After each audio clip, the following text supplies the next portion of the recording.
Hi, honeys. It's Michelle. How are you? I'm excited. I love doing book videos. It's one of my favorite things. I love watching them. I love doing them.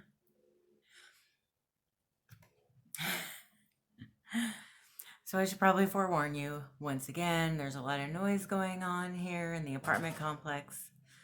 We have this one neighbor that's a teenager that is just absolutely beyond obnoxious. Trying to be as loud as he possibly can, going up and down the stairs and slamming the door and that kind of stuff. And I don't really know why, but that's just the world that I'm living in. So I do apologize if you hear it. I cannot only film when it's quiet because I would never film. I live in a city. So, these are just the sounds of living in a city. Oh, I apparently was snoring a lot last night and I have a mildly sore throat. And so I'm drinking some tea, and this is what I'm drinking in case you're wondering.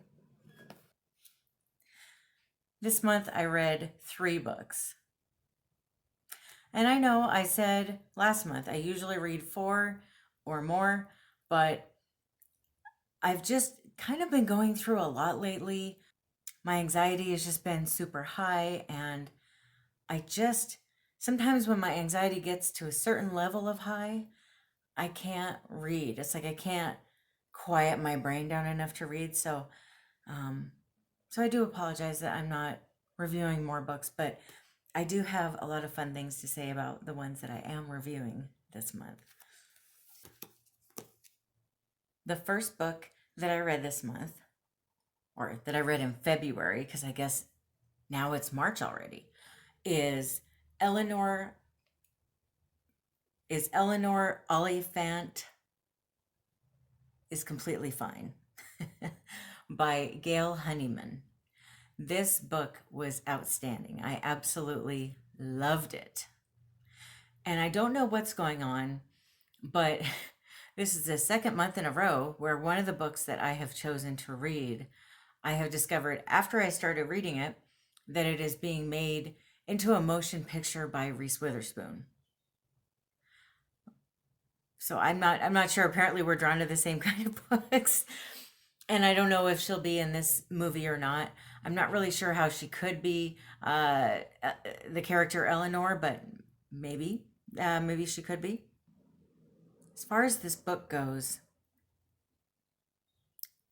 one of my takeaway messages for this book, and there was many, is don't judge a book by its cover or its reviews. Just because someone has an off-putting appearance, or just because other people don't like someone, that doesn't mean that there's not a whole lot inside that you would find very beneficial to your life. Give people a chance. People who seem somewhat dull might be bright and shiny and full of glitter on the inside. It's kind of like men, right? The exciting bad boys have nothing on the inside. And the guys who seem really nice and kind of nerdy are full of content, right? It's like that with other people too, when it comes to friendship or when it comes to books. I didn't particularly like the cover of this book, but I love the book. This book was a nice reminder that sometimes something really beautiful will emerge out of someone if you give them a chance. I think in this society, we want everything right now and we want it the way we want it. It's very easy to give up right away on someone. Oh, they're not my cup of tea. Bye. Next. Well, give it a chance, right? Just because someone, I don't know, maybe they don't have a job, or maybe they still live with their mother, or maybe they smoke cigarettes, whatever you find off-putting, that doesn't mean that they're not a nice person. That doesn't mean that they can't have some value in your life. And it doesn't mean that they'll always be that way either. Sometimes people just need to have someone to, whether it's a friend or a lover or what, they need to have someone who accepts them and doesn't judge them to flourish. I found the the lead character in this book to be kind of off-putting. I didn't know if I really liked her, you know. It's like there was just different things about her that I just wasn't really a fan of. If I met her on the street, I wouldn't want to be her friend. But then I gave her a chance and I kept reading the book. As different things start emerging in the book and the character starts growing into herself and being happier, I started feeling so happy for her and I was rooting for her. And that made me feel really good. Also, this book really made me appreciate my life. There are so many things that I take for granted. Even though there's a lot of things about my life or my childhood that maybe weren't perfect, it could have been so much worse. And this book is a really nice reminder of that. Eleanor Oliphant is Completely Fine is a book about a lady named Eleanor who is just kind of in neutral, getting through life. Just get up in the morning, go to work, go home, go to sleep kind of thing. She's a very unhappy and, dare I say, damaged person, but she's not wanting to face why she's damaged or what's happened or why she doesn't have friends or family in her life. As the book goes on, she meets this guy named Raymond, who is a new employee where she works, and they end up having this kind of relationship where she just really starts to grow and flourish and step outside of herself and realize how much she needs other people in her life to be happy. And it's very beautiful. I really love this book. I every once in a while I will come across a book that I keep and that I read over and over and over again because I believe our lives have different chapters, just like books. They have different seasons. And there's certain books that if I reread them, I will get completely different things out of them every time I read them because I'm in a different place in my life every time I read them. So there's some books I read every year, some books I read every 2 or 3 years, and this is one I'm going to keep on my reread shelf.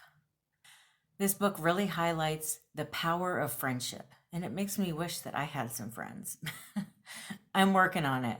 Eleanor Oliphant is Perfectly Fine. Also, really made me think about our ability to heal when the time is right, and our ability to put off healing before we're ready. It's just amazing how durable we are and how our brains are made in a way that does help us get through traumatic experiences. Also, this book is pretty funny and it's beautifully written. So go ahead and get yourself a copy of this one today because I really do believe that you will love it. And let me know if you read it, what did you think and what did you take away from it? The next book that I read is The Life We Bury by Allen Eskens.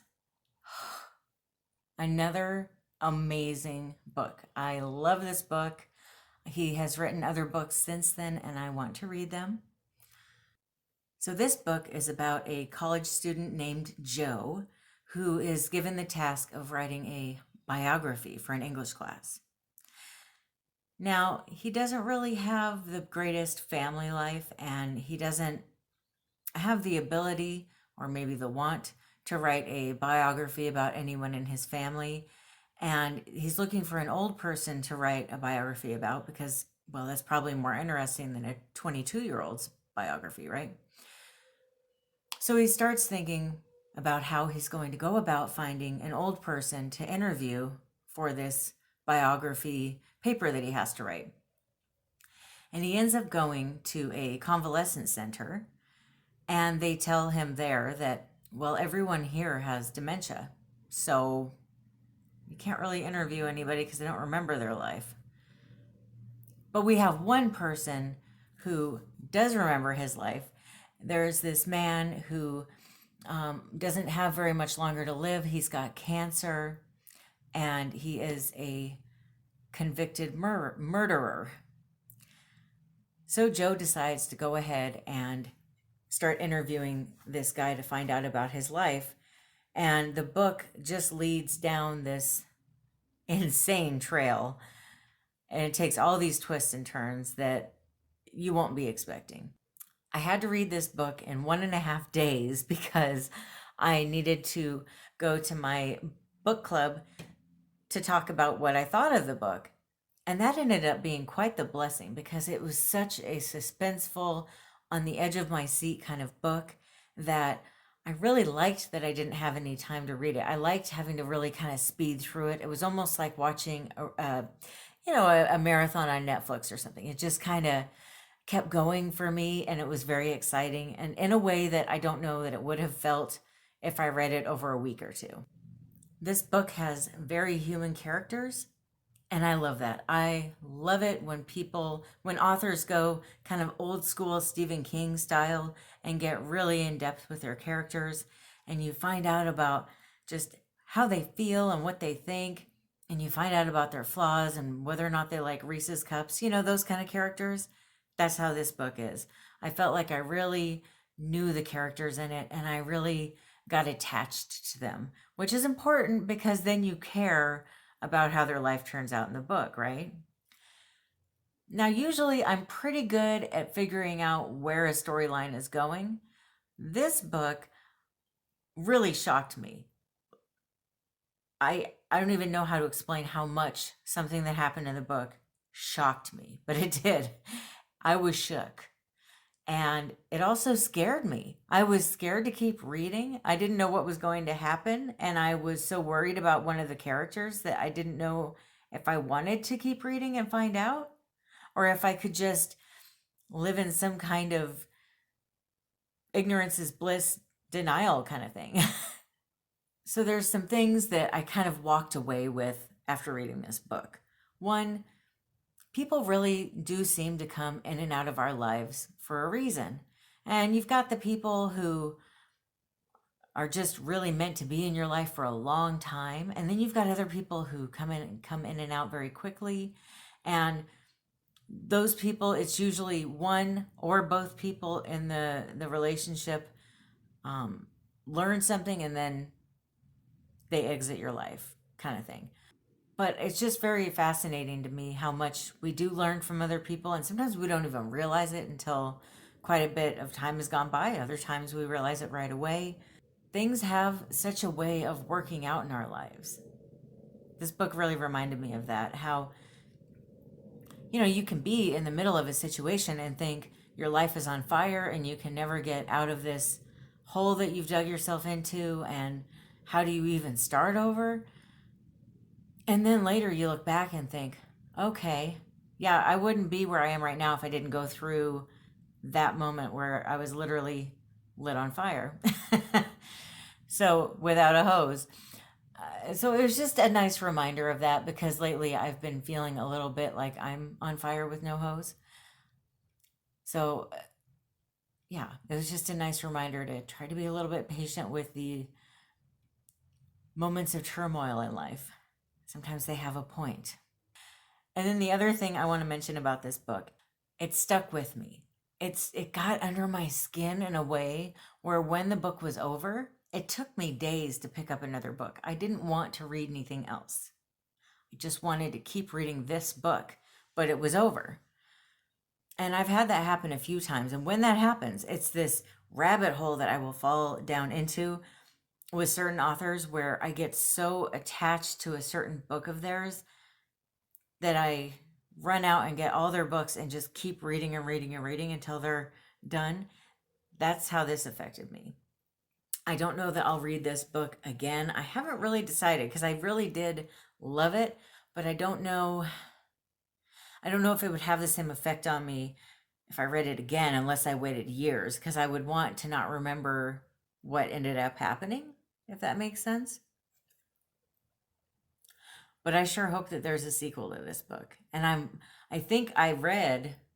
looked it up later. I think I read that they did make this into a movie as well. Not Reese Witherspoon, though. Finally, a book I'm reading that she's not making into a movie. But somebody, I think, did or is making this into a movie. So Even if it sounds really compelling, but maybe you don't feel like reading a book right now, you might want to look it up and see if it's out, the movie yet. Yeah. All right. And then you know how we always like, everybody likes to say, I saved the best for last. Not in this case. This was the last book I read this month and I did not like it. So this is The Odd Child Out by Gilly Macmillan. I just didn't like it. Where do I start? There were some really neat parts of the book. I guess I'll start with that. The author, the book takes place over, I think it was 6 days. Pretty sure it's 6 days. And she jumps from character to character a lot, but from their perspective. And so it was kind of a little bit of a whirlwind in a bad way. And each character, she's coming at it from their perspective. I this and I that. And it takes a while to figure out which character she's referring to when she's saying I. So that got kind of confusing. What I did like about that, though, was, and I'm probably not alone in this, I tend to look at the world through my eyes. And I kind of assume that other people are coming from the same place I am. And it's hard to think about where other people are coming from sometimes, especially if I feel very emotional or passionate about something. And so this book did make me, just seeing all the different sides that there were to each part of the book with each of the characters, it kind of opened my eyes to how much I assume that I understand what's going on with other people and that I might not. And maybe even more so in the sense of refugees. I don't know what it's like to be a refugee, and I certainly have had my opinions of it, but it's really easy to think I know my opinion when I was born in a country that I don't really have much interest in leaving. I was born into a upper middle class family who, I never went without. I was never homeless or starving, or there weren't any wars going on in my backyard. Like, it's just so totally different than what other people around the world might experience in life. And so, I'm coming from this very spoiled, naive view of the world. It just kind of got me thinking about how I might want to delve a little bit deeper into where other people are coming from before I decide what I think on subjects. I don't know if that makes sense, but if it does, you get what I'm saying, right? Let's see. Sorry, I got a text message. Now I'm losing my track of thought here. I was not a very big fan of the actual story of this book, though. It was nauseating at some points. It was off-putting at others. I didn't like where the story went. And then after a certain point in the book, I had no interest in reading further, but I felt like I had to finish the book to do a proper review on it. I did have a big surprise closer to the end of the book, but I did find certain scenarios in the book to be really upsetting. And I understand not every book is daisies or anything, but if you are very sensitive to certain things, maybe especially, like for me, I'm very sensitive to